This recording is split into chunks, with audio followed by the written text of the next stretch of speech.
2018 comes with a brand new batch of movies to get excited about. Here's my 5 that I think you should definitely not miss out on.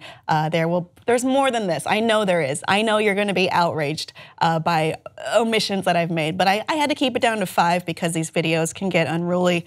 So for the first one, should I do that one last? Yeah, I'll do that one last. Okay, so there's a few different Disney things coming out. One that I'm excited for is Ralph Breaks the Internet, Wreck-It Ralph 2 on November 21st. So we see the original cast come back. John C. Reilly as Ralph, Sarah Silverman as Vanellope. We have the supporting cast as well. Now they're going into the internet because they need to get a piece back from their game.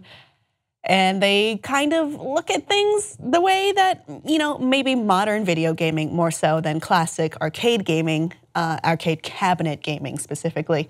They go into a website where Taraji P. Henson plays what I can only assume is the personification of BuzzFeed.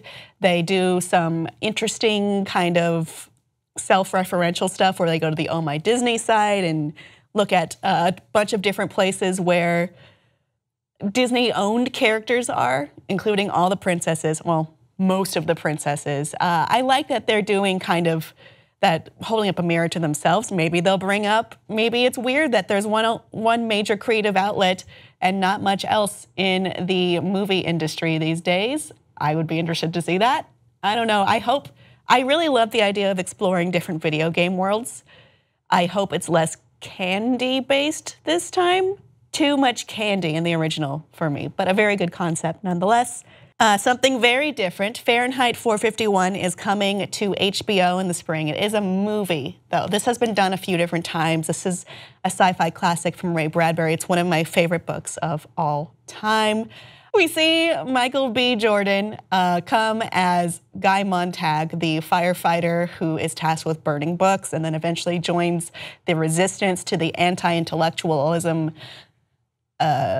government mainstay, pervading themes. And I like that this story is being told again. I think it's extremely relevant. And, a lot of Bradbury's works are very relevant. But now more than ever, I think this is necessary. And I like that he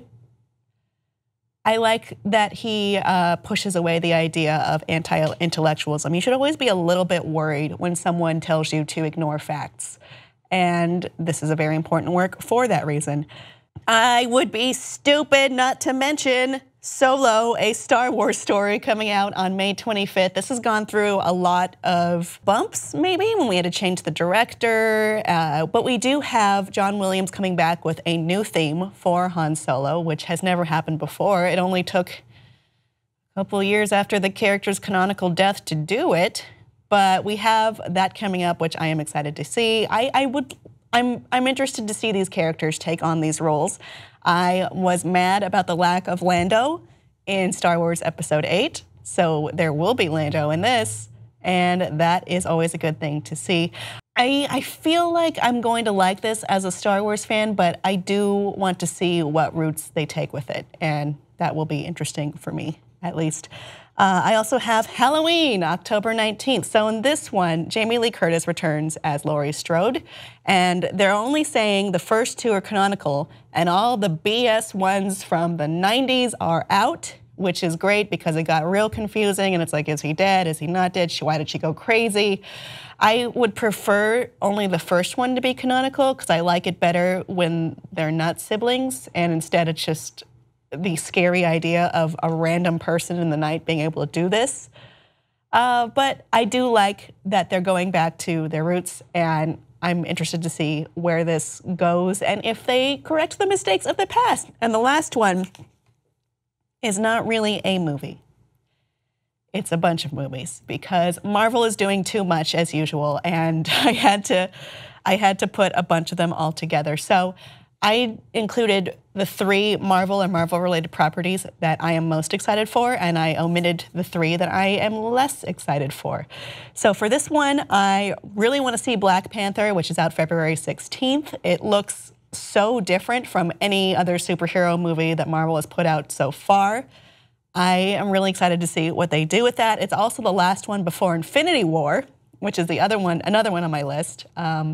So you know something crazy is going to happen in this movie as well. Infinity War is what we've been working toward for what, 10 years now?